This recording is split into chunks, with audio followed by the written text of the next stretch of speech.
I'm Tamara Thomas, editor-in-chief of UrbanHealthToday.com, part of the DocWire family of medical news sites, and I want to thank you for tuning in to Urban Health Weekly.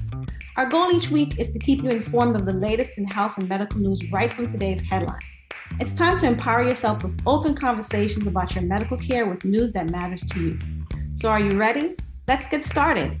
Hi, I'm Tamara Thomas, editor-in-chief of Urban Health Today, and I'm speaking with Patti Hayward, Vice President of Strategy for Healthcare at Talkdesk, a cloud-based contact center and AI software provider.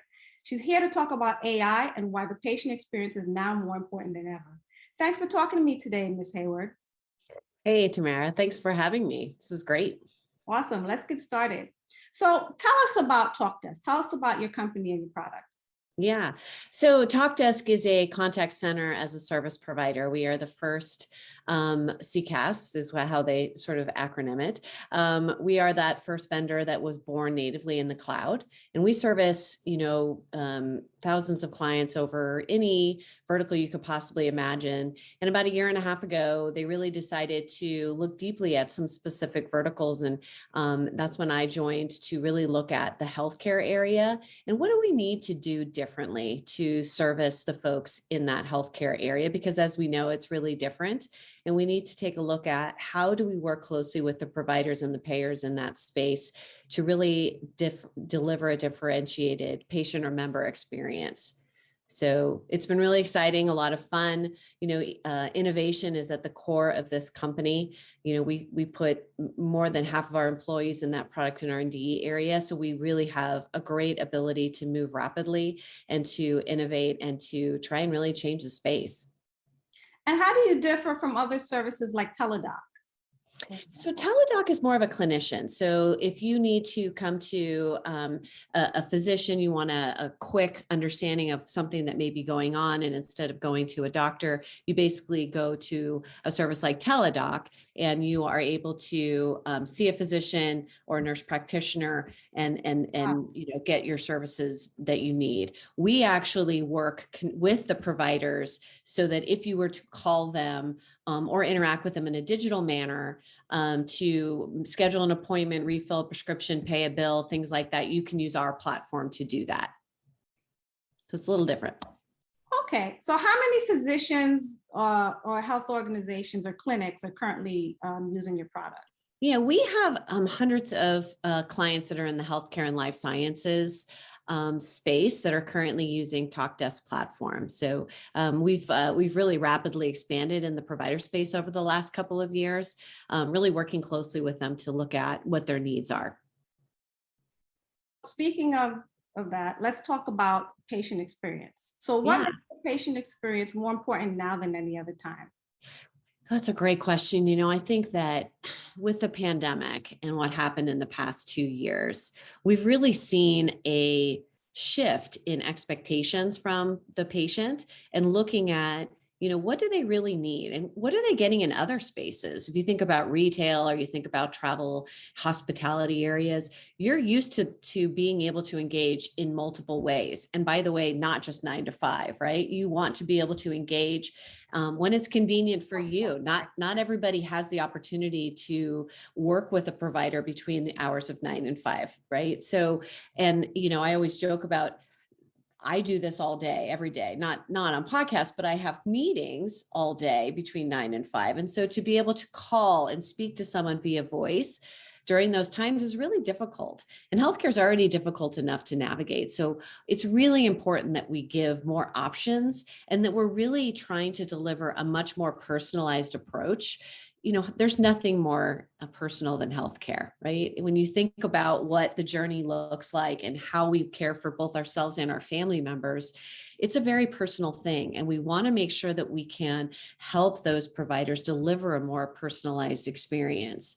When I think about my provider, who I've been with for 19 years, every time I call that organization, first of all, I have to call. between 9 and 5.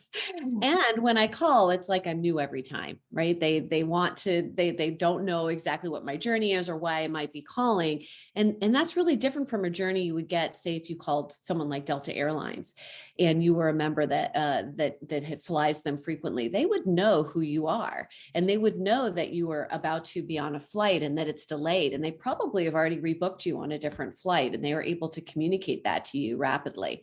So we don't have anything like that in the provider space. And I think it's really important to be able to pull some of those tools over. And the expectations are really there that occurs. You think about the younger generations, my kids don't have a primary care provider. They haven't chosen one because they don't want to. They want to be able to go to see a physician whenever they're in need, and they want to make sure that that's on their time frame. So being able to look at something like a Teledoc or looking at some of things like Amazon Care and being able to engage in that way is important. And so we're seeing that not only are patients expecting more, they're more willing to switch in order to do that than has ever happened before. So that's really making organizations look at the call center in a different light. It used to be just a cost center. It's someone we've got to have that's going to make appointments, going to pay the bills. They really haven't brought that into hey, this is a patient experience piece. They reserve that for the actual interaction in the moment of when they're seeing the physician. But really the patient experience starts from the moment that you contact them. So that's starting to become big. Sorry. So that's okay. Go ahead. I'll finish what you were saying. No, I was just going to say that's become a really, really big differentiator for a lot of organizations, is looking at that in a very different way than they have in the past. So walk me through, how exactly does Talkdesk work? So we have the ability to deal with phone calls. So obviously, when you call, our software would pop up. If you've interacted with that organization in the past, we have deep integration into the electronic health records. So we're able to know who you are. If you're calling from the phone number that's associated with your medical record, we know who you are. We can pop up information about your journey. If you've got upcoming appointments, if you are, have an outstanding balance, if you've got all sorts of information about, what the next best action might be for that patient as they're calling in. So let's say you call in to pay your bill, but you want, but you haven't had your annual exam yet. So the agent would be able to see that they were due for that. So instead of just calling in, having that one moment where you're just doing the transaction that you wanted to do, the agent has the information to be able to say, well, Ms. Smith, I see that, you haven't been in for your annual exam yet. Can I help you schedule that or transfer you over to someone who does the scheduling for our organization? And we can also do it on multiple channels, and we can do it in a proactive way. So let's say you've been discharged from the hospital, and the best way to reduce readmissions, which is something that every hospital strives to do, is that if you leave the hospital, you want to be in and see your physician for a follow-up within 7 days. That's one of the best things that we can do in order to prevent the person readmitting to the hospital.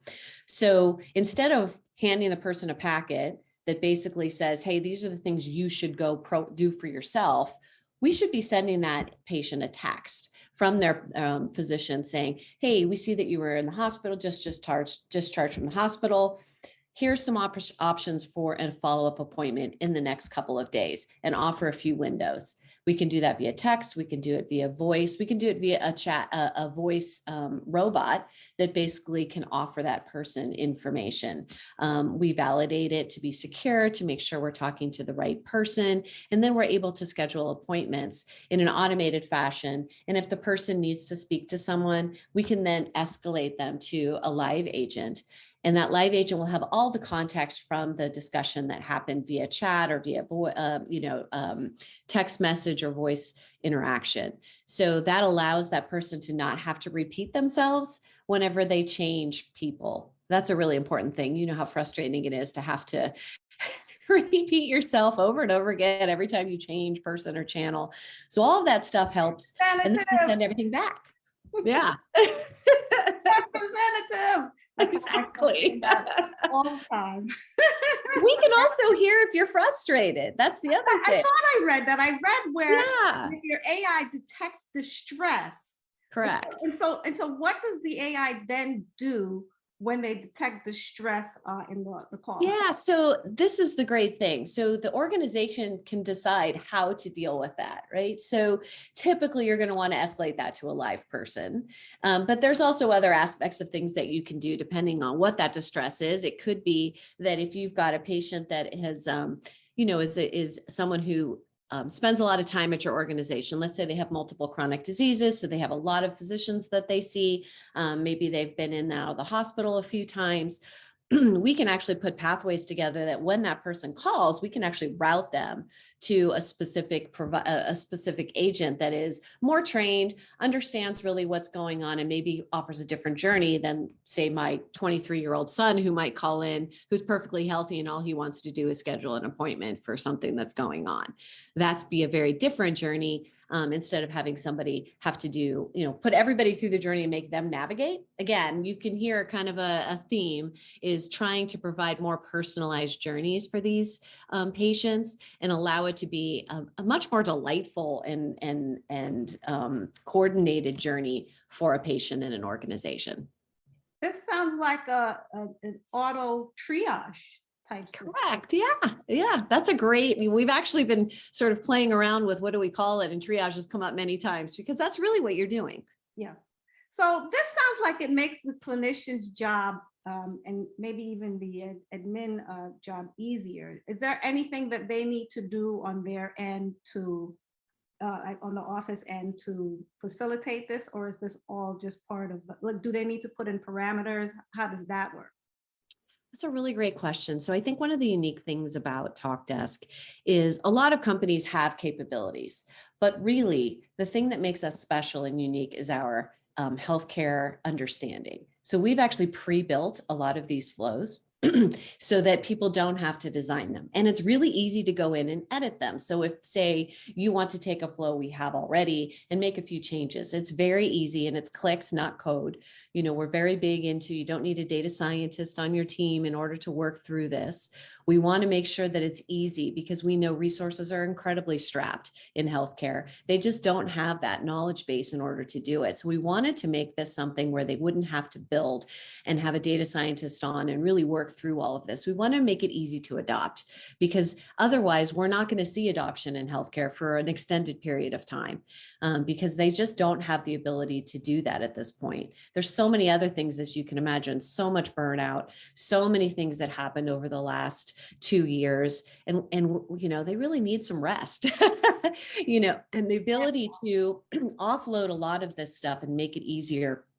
The other thing that we do that I think is really unique is we can listen into the conversations and offer that agent information in a timely manner. If someone asks a question, we can actually surface knowledge articles, we can surface workflows and information that the agent needs in that time to make sure that the answers are correct. So that if you've got, and we know call centers have high turnover. And so we want to make sure that someone is as efficient early in their career as they are if they've been there for 10 years. We want to make that person very viable. I think that adds huge amounts to job satisfaction. No one wants to feel like they don't know what they're doing. It adds stress. It adds a really bad experience for both the agent and the patient because they don't feel like they're being taken care of. The poor agent is feeling not empowered. So we want to make sure that we're empowering everybody as much as we can. And that AI component can really help on both sides. I'm telling you, I could have used this a few weeks ago because I was scheduled for a procedure and I wanted to talk to the clinician because I was nervous about the procedure. I didn't have enough information about it. And no lie, Patti, I spoke to at least 5 people that were not clinicians. And I had to keep saying to them, I don't want to talk to you. I want to talk to a clinician. I have clinical questions. Right. And they were well-meaning, but they couldn't answer my question. So I'd have to go through 5 different times of asking the questions and them saying, yeah, I don't know. And I just became so frustrated that by person number 6, I was like, I'm sorry, I don't want to talk to you if you're not a clinician. Like I started the call, I said, are you a clinician? Well, no, I'm sorry, I don't want to be rude, but I don't want to talk to you. You can't. I need to, man, I wish they had taught. It is a frustrating thing to navigate our healthcare. It is just not an easy thing. And having had both, a lot of family members, unfortunately, who I've helped navigate, even for someone who's been in healthcare for 25 years, it's really hard to navigate. And so, I think that is an imperative for us, is to make it easier on both sides, right? I'm sure that those well-meaning people felt horrible that they couldn't help you. It's not a satisfier for them as well. It adds and lends to burnout. We want to make sure that we're empowering folks on all sides so that we can really get them, get patients like yourself, right, the information they need in the time that they need it. And so I think that is a great call out, and is something that I have been working a large part of my career to fix within a lot of healthcare organizations, whether it's medication safety or whether it's, thinking about population health and how do we help our folks that have multiple chronic diseases and keep them healthier and keep them out of the hospital. I so many stories to tell about just the journey with my mom and all of the different aspects of, working with a senior who has multiple chronic diseases and trying to manage so many different physicians. I lived it. And so it's a big passion of mine of how do we increase communication? How do we allow for everybody to do what they want to do? No one goes into healthcare because they're after money. They want to go in because they're trying to help. They want to give back. This is such, a great community to work within. And so to give them the tools to empower their employees and to empower their patients is so important. And it's really satisfying work. And one of the people that called me back actually was a clinician. She was a nurse, and I could hear her in the background flipping through my chart. Right? Oh gosh, and it was paper. That's sad. She still couldn't answer my questions, and I didn't want to embarrass her. Like, I could hear you going through my chart.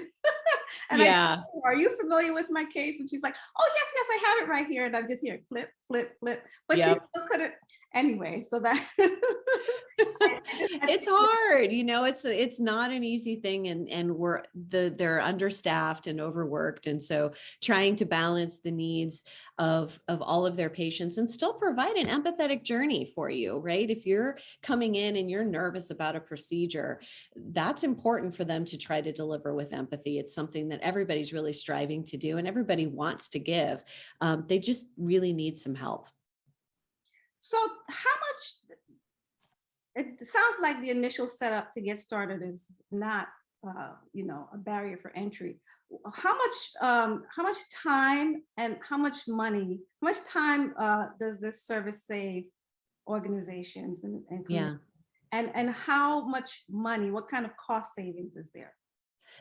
I think that what I've seen out there is a lot of organizations trying to pull together multiple vendors in order to accomplish what we can accomplish. And part of what that does is increase integration costs and what we call kind of the service integrators and all of these large groups that come in. And really, it can be millions of dollars that they spend in order to pull all of these different systems together, have a database. And they're really duplicating a lot of the things that are already present in their electronic health record. And so we made a very big decision at the early on stages to not create a separate database, which did a couple things. One, it's security wise huge. We want to do real-time API calls. We don't want to be holding PHI. We are going to utilize that EHR and that information that's in there because that's where it lives. That's your system of record. So we want to be able to make those real-time calls and service that information when needed, but it lives over there. So that's big. We have, Talkdesk, one of the best things that we have is our integration ability. And we use those, we're built on modern architecture. And so looking at how a lot of older systems are built, they're built on older systems. And so they have to do things in a different way. We're able to do it differently because we're built on microservices and we have a much more modern architecture. And so our real-time API calls are very advanced and we can integrate very easily with a lot of different health records. We work really, really closely with both Epic and Cerner and many others, but we have this ability to do those call outs in real time out of the box. So in order to, set that up, we're talking, weeks versus months. And in some cases, I have folks that I'm talking to that have been trying to do this for almost a year, and the service integrators come back for more money because they realize how hard it is to get the information to flow. And so that's something we really wanted to remove out of the way as a cost barrier to entrance, as well as just the time, as well as the upkeep. Because what you have to think of is, not only is this the first time, but every time upgrades happen, you've got to then start to look and test to make sure nothing got broken in the middle, as you're upgrading one side or the other, with all these different systems. Plus, the other thing that I think happens that people don't realize is you're starting to create additional silos of communication. So if you've got somebody that does a lot of text messaging, that doesn't necessarily flow over to voice. So if someone needs to escalate that now you're stuck with that same thing of, okay, now I've got to repeat myself again and say why I'm calling, because the information didn't necessarily flow. Plus, you're dealing with multiple vendors, right? So if and a lot of these vendors are small, they're just jumping into the space because digital is a new space. And so you're seeing, you're going to see a lot of acquisition. You're going to see people, because there's so many players right now in this space, you're going to see folks fall out, right? They'll either be purchased or whatever, they just won't make it. And so folks will be stuck with technology that isn't necessarily continued to be supported, or is going in a different direction because they're purchased by a different vendor that maybe doesn't work as nice with somebody that they have. So, we saw a lot of this happen when electronic health records first came out. And everybody sort of had what we call best of breed, where you had your nursing documentation by one group, your ER documentation in another, lab in another, pharmacy in another. And there was a complex series of integrations that happened, which was huge, cost as well in complexity. So being able to provide a platform for communication, I think, is key. And that's really going to save, like you talked about, time and money, which is obviously huge. And you're talking over time. If you look at some of these contracts, it can, depending on the size of the organization, obviously, for some of these, health systems can be millions of dollars. Oh, wow. Mm-hmm. I wanted to go back a little. You mentioned that the HIPAA, the PHI does not live on your. So what steps do you take to ensure the HIPAA? How do you apportion that piece off? Yeah. So we are HIPAA compliant. We do sign what's called a business associate agreement. So we work in conjunction with the health system, who's the covered entity, who sort of, they own that PHI. And again, we leave all that information in the electronic health record. We're just doing real-time calls. So there's that. We're also in the cloud. And I think if you think about safety on premise versus cloud, there's been a real big shift. I think, as you've seen over the past couple of years, especially with all the cyber attacks that we're seeing, is that people in the cloud are safer. It used to be, oh, we want on-prem because we want to control everything. The problem is that, when you look at cloud storage and you look at whomever, right, whether it's AWS, Google, Microsoft, whatever, these guys employ, world-class security measures. Right. I'll give you a great example because it's a really interesting one. If you look at what happened in, the current war that's going on with Russia, there was actually a cyber attack that happened, and Microsoft detected it. Oh, wow. And they called the government and they said, hey, Russia's hacking you. We've employed, because they were hosted in Microsoft's cloud. Right. And Microsoft blocked it and was able to take them, because they were trying to attack their Department of Defense. So they blocked it with their real-time access. So here is a private company in the US diving into this interesting conflict that's happening. And they were able to cut that cyber attack off. So If you think about that, and you think about what a healthcare company or an organization can do, they don't have the resources, because they're not just all in on that piece. They have so many other things that they're managing. To get to the cloud is another imperative that I think needs to happen. And you're seeing that very, very big adoption right now of folks deciding that they're going to move even their EHR pieces to be hosted in the cloud. So when you think about that, we're already there. We're native. We were born in the cloud. There's no sort of adopting to the cloud. That's where we were born. And so all of those security measures are in place in our organization today. That's fantastic. Yeah. So It's a is pretty there, cool thing.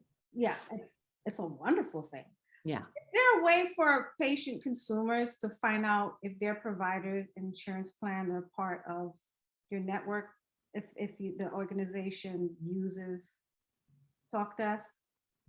Yeah, I mean, I think that typically you're going to go through, your payer. So, like, say your Blue Cross Blue Shield or whatever, whatever your payer is. You have the ability to call in, and if that particular organization was part of Talkdesk, usually a lot of people will call in and just say, hey, here's the physician. We'd have access to their systems to be able to see that. They can ask the question and we can answer that. So yes, absolutely, that would be something that they'd be able to do. You can also call your provider and find that out typically, but a lot of people will end up going to their payer, and that's usually part of a process during enrollment.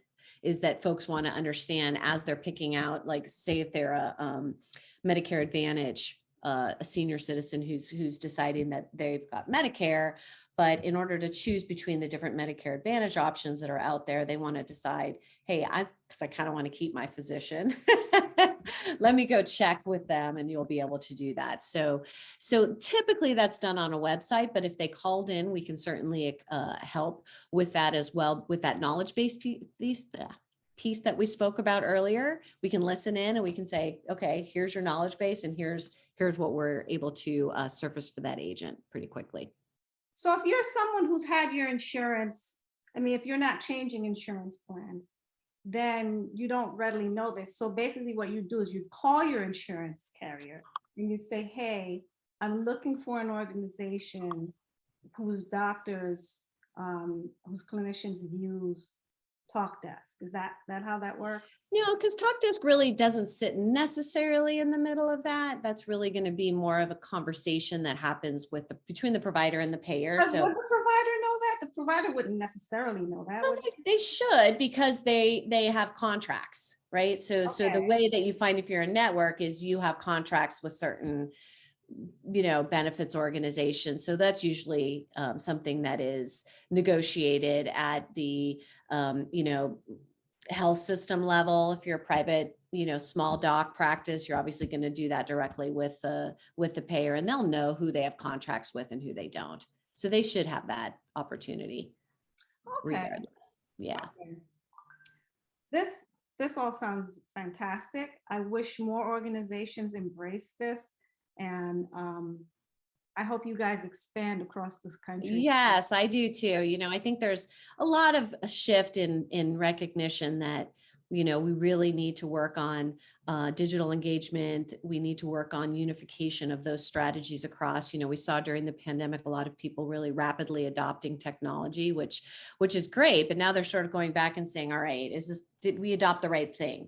And yes, we probably created some silos. And so I think people are really starting to kind of smooth that out and trying to figure out what the best path forward is. And also with a lot of people working from home, Mm-hmm. but people don't necessarily know this when they call, that oftentimes when you call and the person's calling you back, it's because they're talking to somebody who doesn't want to come into the office. So they have to get a hold of that person who might be doing something else that's not necessarily work. And then so it creates a lag in service.